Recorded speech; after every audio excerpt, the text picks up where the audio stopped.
Que Dieu vous bénisse abondamment, frères et sœurs, mesdames, messieurs, chers amis, que Dieu vous bénisse. Je m'appelle Guy Ambangito de Baba Motiga.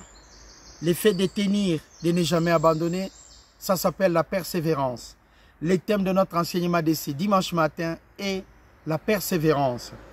Allez avec moi dans le livre d'Habakkuk, chapitre 2. À partir du verset 2, l'Éternel m'adressa la parole et il dit: écris la prophétie, grave-la sur des tables, afin qu'on la lise couramment, la prophétie. Verset 3. Car c'est une prophétie dont le temps est déjà fixé, déterminé. Elle marche vers son terme et elle ne mentira jamais. Tout est possible à celui qui croit. Elle ne mentira jamais. Que 1000 tombent à gauche, 10 000 à votre droite, vous ne serez jamais atteints. C'est une prophétie.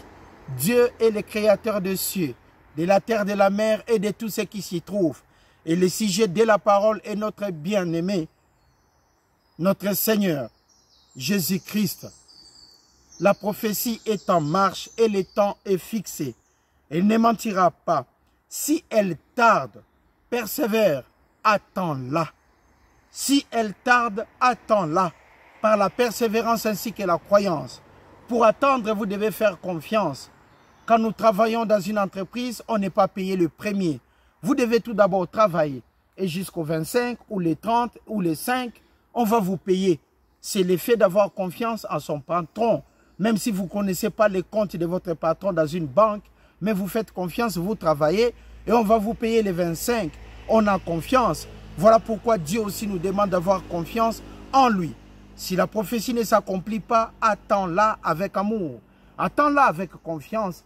Attends-la avec persévérance. Attends-la tout en sachant que Dieu n'est pas un homme pour mentir, ni un fils d'un homme pour se repentir. La persévérance, c'est l'effet d'attendre avec la croyance. C'est l'effet de faire confiance à Dieu. C'est ça ce que nous appelons la persévérance. Tout est possible à celui qui croit. Notre capacité vient de Dieu. Si vous avez un problème et que vous ne trouvez pas la solution dans la vie, sachez-le bien que la prophétie est en marche. Elle ne mentira jamais. Attends-la. Et l'effet d'attendre, c'est d'avoir confiance à Dieu. Quand vous attendez, c'est que vous avez confiance à l'Éternel des armées. C'est comme quand vous attendez votre salaire. Ça veut dire que vous avez confiance vis-à-vis de votre patron.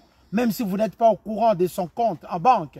Mais vous attendez pour gagner votre salaire. La même chose envers notre Dieu. On doit avoir confiance à Dieu et savoir attendre la prophétie.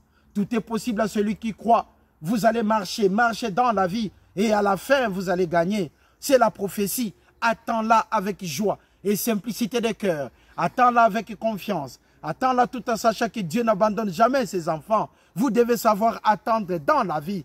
Entre nous, nous savons attendre. Mais vis-à-vis de Dieu, qui a créé l'homme à son image, vis-à-vis de Dieu, qui nous a donné tout ce qui contribue à la vie et à la piété, vis-à-vis de Dieu, qui n'est point un homme pour mentir, ni un fils d'un homme pour se repentir. C'est que l'autre a, vous avez aussi la capacité d'en avoir. Mais vous devez savoir comment attendre que la prophétie s'accomplisse dans votre vie.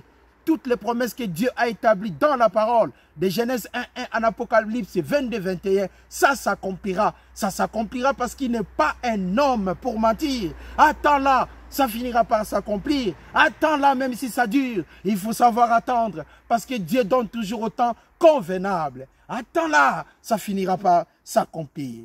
Et si elle tarde, la prophétie, attends-la, car elle s'accomplira certainement.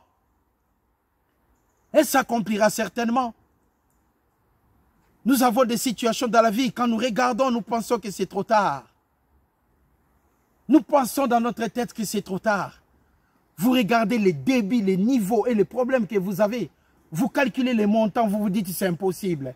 C'est trop tard. Je pouvais bien gagner ce combat, mais à partir de 20 ans. Maintenant, j'ai plus de 50 ans, je ne peux plus gagner les combats.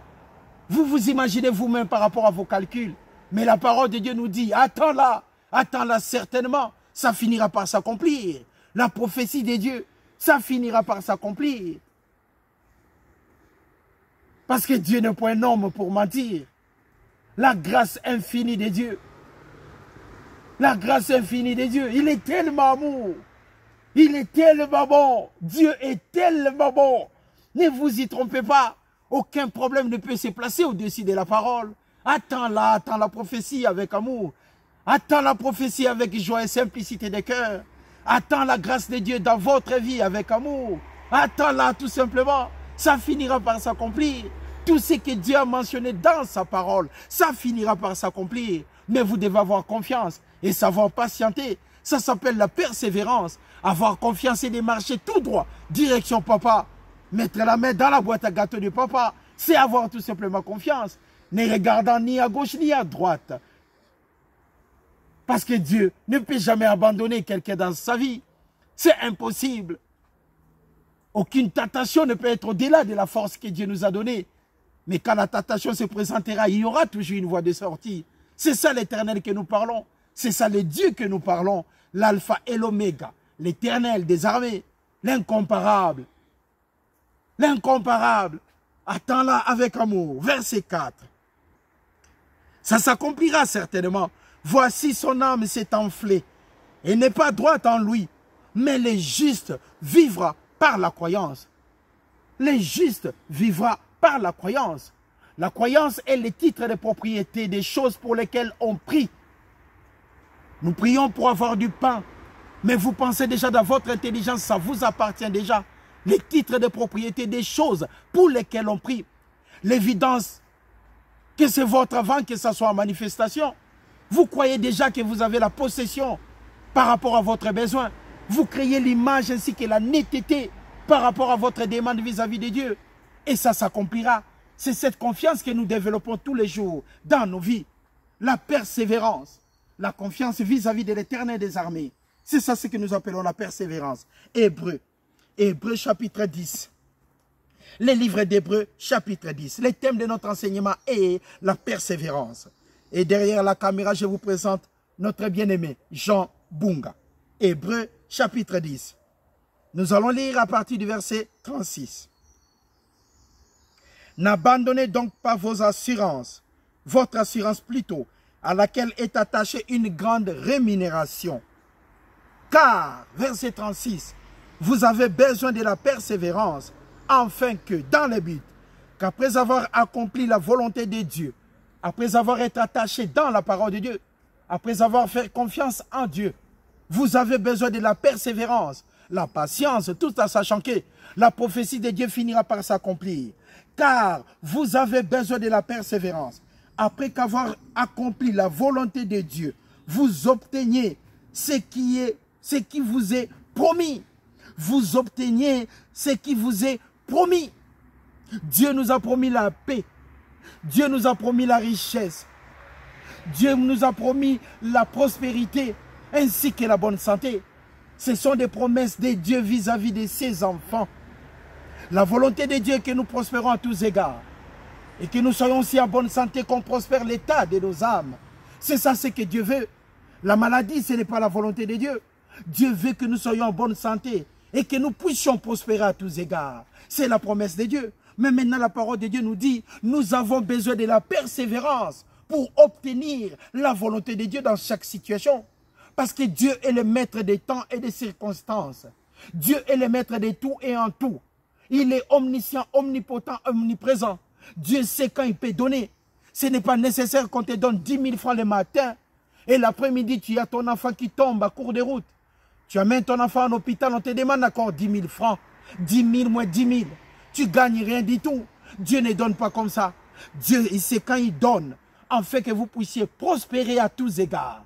Dieu donne toujours au temps convenable. Il ne peut pas vous donner quelque chose le matin et le soir, vous vous retrouvez sans rien. Ce n'est pas notre Dieu. Vous avez besoin de la persévérance pour être en bonne santé. Vous avez besoin de la persévérance pour obtenir les promesses de Dieu dans vos vies.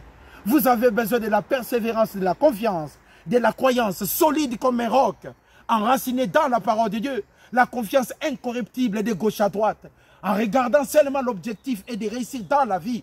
Vous avez besoin de la persévérance. L'outillage nécessaire pour gagner dans la vie, c'est la persévérance. Par rapport à votre croyance, en ne regardant ni à gauche ni à droite, la vie des voisins ne vous concerne pas. La vie de votre ami ne vous concerne pas. Sinon, vous allez devenir jaloux. Sinon, vous allez devenir jaloux. Il ne faut jamais envier ce qu'on n'a pas. Parce que vous connaissez l'adresse de Dieu. Et Dieu vous dit, faites confiance tout simplement. Continuez de persévérer afin que vous puissiez obtenir les promesses qui sont établies dans la parole de Dieu. Que 1000 tombent à gauche, 10 000 à votre droite. Vous ne serez jamais atteints. Et dans toutes ces choses, nous sortirons plus que vainqueurs. Le péril, l'épée, la souffrance, la maladie. Dans toutes ces choses, vous sortirez plus que vainqueurs. Par rapport à quoi? À la persévérance. L'outil nécessaire pour gagner sur toutes les lignes. L'outil nécessaire pour être dans l'abondance. Vous devez persévérer. Vous devez persévérer, quelles que soient les années. Si vous manquez quelque chose, ça fait des années que vous êtes à genoux devant Dieu. Mais ça ne s'accomplit toujours pas. Ça fait des années que vous demandez à votre Père le travail. Mais vous n'avez jamais trouvé du travail. Vous vous posez la question, mais qu'est-ce qui se passe dans ma vie? Mais voici les secrets. L'outil que vous devez utiliser pour trouver ce travail. La persévérance. Et continuez de faire confiance à Dieu. Parce qu'il est le maître des temps et des circonstances. Il est le maître sur toutes les lignes. Ce n'est pas les voisins. Ce n'est pas votre ami. Ce n'est pas des gens qui vous entourent. Mais faites confiance à Dieu. Je connaissais l'adresse d'un ami. Je connaissais l'adresse d'un frère. Je connaissais l'adresse d'un cousin. Et je me disais que c'était toujours la bonne adresse. Je connaissais l'adresse d'un frère. Je me disais que l'adresse de paix. Mais après un moment, je me suis rendu compte que ça peut être une erreur. La meilleure adresse, mes frères et sœurs, la meilleure adresse, frères et sœurs, chers amis, mesdames et messieurs, je m'appelle Guy Ambanguito de Baba Motiga. Mais la meilleure adresse qui existe sur cette terre, si vous voulez savoir la meilleure adresse, je vais vous montrer aujourd'hui. Parce que Dieu est tellement bon. Il est tellement bon, incomparable. Voici la meilleure adresse. Ce n'est que la parole de Dieu. De Genèse 1 en Apocalypse 22, 21. Dieu ne vous abandonnera jamais. Impossible. La parole de Dieu, la science la plus élevée. La parole de Dieu, la science la plus exacte. La parole de Dieu, la science incomparable qui est tout simplement la parole de Dieu. Les promesses de Dieu, ça s'accomplira dans vos vies quand vous allez tenir et avoir la persévérance. Je connaissais l'adresse d'un frère. Je me disais que c'était la bonne adresse. Mais après avoir regardé, je me suis rendu compte qu'il manquait encore du pain. Je connaissais l'adresse d'un cousin. Et je me suis rendu compte qu'il n'y avait pas assez de nourriture. Je connaissais l'adresse d'un ami. Quand je me suis rendu là-bas, je me suis rendu compte qu'il n'y avait pas de confiance. Je connaissais aussi l'adresse des collègues. Mais quand je me suis rendu là-bas, je me suis dit, oh là là là là, il manquait encore quelque chose. Mais l'adresse la plus complète, complètement complète, le Dieu Tout-Puissant, le Créateur des cieux, de la terre, de la mer et de tout ce qui s'y trouve. L'adresse de Dieu, qui est sa parole. La maison de Dieu, qui est le corps de Christ, dans cette grâce où nous sommes. Le corps de Christ de notre Seigneur et Sauveur, Jésus-Christ. Nous sommes des appelés. Nous sommes appelés pour honorer Dieu. Nous sommes appelés pour adorer l'Éternel des armées. Croire dans sa parole, dans son église, dans cette administration de la grâce, que 1000 tombent à gauche, 10 000 à votre droite. Vous avez besoin de la persévérance. Si vous n'avez pas de travail, il y a une chose que vous avez besoin, c'est la persévérance. Si vous n'avez pas la paix, il y a une chose que vous avez besoin, l'adresse de Dieu. Que Dieu vous bénisse. Le thème de notre enseignement est la persévérance, l'effet de ne jamais abandonner. Hébreux chapitre 10, le verset 39. Nous, vous et moi, nous, vous et moi, mesdames et messieurs, que Dieu vous bénisse. Nous ne sommes pas de ceux qui se retirent pour se perdre, mais nous sommes de ceux qui ont la foi, la croyance pour sauver leur âme. Nous sommes de ceux qui ont la foi, la croyance. Mais la parole de Dieu nous dit, vous avez besoin de la persévérance pour gagner du pain. Vous avez besoin de la persévérance pour trouver du travail. Les livres de Luc, chapitre 18. Les livres de Luc. Bienvenue à la conférence Une heure pour Dieu, la croyance authentique. Les livres de Luc, chapitre 18. Vous avez besoin de la persévérance. Au moment de la naissance, nous sommes bien, c'est une fête. Les jours où vous vous réveillez, votre père n'est plus là. Votre maman est absente, elle n'est plus là. Vous êtes vous-même face à la vie. Vous regardez à gauche, il n'y a rien. À droite, il n'y a rien. la meilleure adresse restera toujours l'adresse de Dieu. Vous voyez les gens qui ont entouré votre papa s'éloigner. Vous voyez des gens qui accompagnaient votre maman s'éloigner aussi de votre famille. Vous êtes seul vis-à-vis de la vie. Ne craignez rien. La seule chose que vous devez avoir, confiance à l'Éternel des armées. Et vous aurez besoin de la persévérance. Le livre de Luc chapitre 18, à partir du verset 1, Jésus leur adressa une parabole pour montrer qu'il faut toujours prier et ne point se relâcher. Il faut toujours persévérer et ne point abandonner. Il faut toujours persévérer et ne point se retirer. Jésus adressa cette parole aux gens qui l'écoutaient. Il adressa cette parabole aux gens qui se sont approchés de lui pour leur montrer qu'il ne faut jamais se retirer dans la vie. Quel que soit le niveau de problème, il faut toujours faire face. Il ne faut jamais abandonner. Si vous avez l'objectif dans votre travail, continuez de travailler. Même si vous ne gagnez pas de salaire, mais continuez de travailler. Parce que Dieu est bon, il est tellement bon. Il dit, il y avait dans une ville un juge qui ne craignait pas Dieu. Ça veut dire un juge qui ne connaissait pas l'amour. Un juge qui n'aimait pas la paix. Un juge qui pensait être au-dessus de tout. Un juge qui s'imaginait qu'il avait un corps incorruptible. Un juge qui avait imaginé qu'il avait déjà revêtu l'immortalité. Un juge qui pensait marcher sur l'eau sans se noyer. Un juge qui s'imaginait incomparable par rapport à toutes les situations dans cette ville-là. Les juges que tout le monde craignait. Les juges qui étaient au-dessus de la mêlée. Un juge qui pensait être Dieu. Dieu a dit, dans cette ville, tout le monde devait faire face à ces juges-là. Verset 3. Il y avait aussi dans cette même ville, une veuve qui venait lui dire devant ses juges, fais-moi justice de ma partie adverse. Quand vous avez un problème dans un tribunal, la partie adverse est tellement élevée, vous n'avez aucune possibilité. La dame ici n'avait aucun outil. La dame ici, nous voyons, n'avait rien du tout, n'avait pas d'argent. Mais elle faisait face au juge. Pourquoi? Parce que cette dame était convaincue qu'elle avait raison et puis elle devait persévérer. C'est l'outillage que cette dame avait. Ça s'appelait la persévérance. Dans cette situation triste, cette dame n'avait que la persévérance comme outil. Cette dame n'avait que la croyance. Dans cette situation, la persévérance additionnée à la croyance, ça donnait la conviction. La dame s'est présentée tous les jours au bureau du juge. Juge incorruptible, juge immortel. Ce juge qui marchait au-dessus de la mêlée, que tout le monde avait peur. Il ne connaissait pas la peur, ce juge.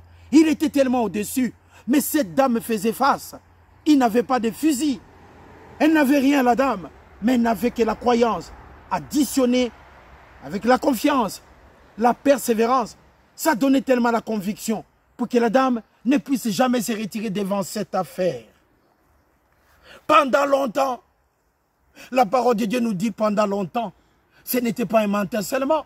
La dame tenait tous les jours de sa vie. Moi qui n'ai jamais trouvé de travail, ça fait 10 ans. Et je dis à tout le monde, j'ai cherché du travail dans ma vie. Maintenant, je suis fatigué. On me posa la question pendant combien de temps? J'ai dit 10 ans. Je pense dans ma tête que 10 ans, c'est trop. Mais regardons cette dame. Pendant longtemps, elle était devant les juges. Elle était devant les juges pour trouver des solutions. Elle persévérait. Magnifique. La dame incomparable. Aujourd'hui, si vous avez une maladie, qu'on vous a dit que c'est incurable, vous gardez aussi dans votre tête que la maladie est incurable. C'est normal, parce qu'on vous a appris comme ça. Mais la parole de Dieu, il n'y a aucun verset qui nous indique que vous devez prier seulement pour la malaria. Vous devez prier seulement quand vous avez des maux de tête. Mais quand il s'agit de cancer, ne priez pas, parce que c'est du cancer. C'est faux. Nous devons croire dans toute situation, par la persévérance, parce que Dieu est amour. Aucune maladie n'est au-dessus de la parole. Aucune maladie n'est au-dessus de la parole. Dieu est tellement bon.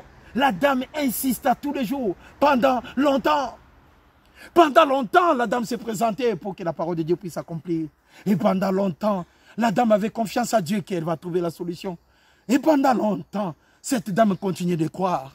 Moi, je suis fatigué quand ça dure. Mais cette dame continue de prier. Pendant longtemps, je ne trouve pas de travail. Et j'ai arrêté même. Pendant longtemps, j'ai fait des études, mais je ne trouve jamais de travail. J'ai arrêté. Mais regardez cette dame aussi. Pendant longtemps, comme vous, mais elle n'a jamais lâché prise. Pendant longtemps, je cherchais toujours la paix. Mais Dieu, je n'ai jamais obtenu.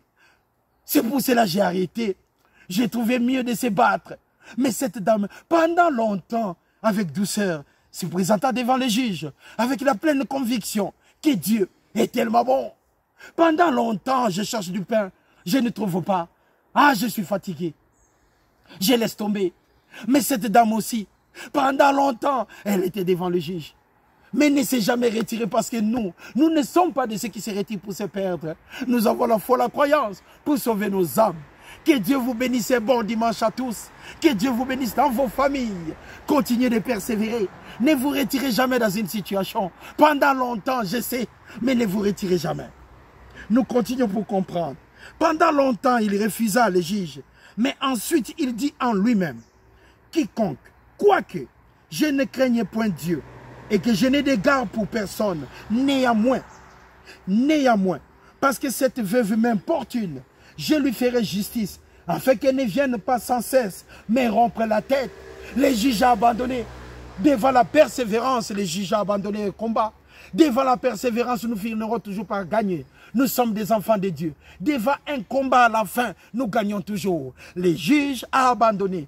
Devant une femme qui croyait, devant une femme qui persévérait, devant une femme qui avait les titres de croyance, devant une femme qui a compris qu'est-ce qu'est la croyance dans la vie. Elle a gagné. Les juges s'est retirés. Et pourtant, les juges ne craignaient point Dieu. Mais la dame aussi a utilisé le seul outillage qui reste pour les croyants, la persévérance. Et verset 5. 6. Le Seigneur ajouta, attendez ce que dit le juge inique. Et Dieu ne fera-t-il pas justice à ses élus qui crient à lui jour et nuit?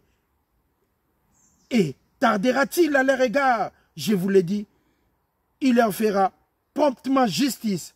Mais quand le Fils de l'homme viendra, trouveras-tu la foi sur terre? Nous devons continuer de croire. Nous devons continuer de persévérer dans la parole de Dieu. Quels que soient des moments difficiles, au moins nous avons la vie. Au moins nous avons la respiration. Nous sommes en vie. Donc nous avons la capacité de croire. Aussi longtemps que nous avons la respiration, nous avons encore la capacité d'être convaincus que Dieu sera toujours à nos côtés. Nous sommes des bons côtés de l'histoire. Aussi longtemps que nous pouvons respirer, ça veut dire que ça nous donne aussi l'espoir de gagner n'importe quel combat. Continuez d'espérer dans la vie. Ne désespérez jamais. Cette dame a gagné le combat devant ses juges. Nous aussi, nous gagnerons sur tous les plans. Que Dieu vous bénisse abondamment. Je vous souhaite un bon dimanche avec joie et simplicité de cœur. C'était là la persévérance, la capacité de ne jamais abandonner. Merci. Au revoir.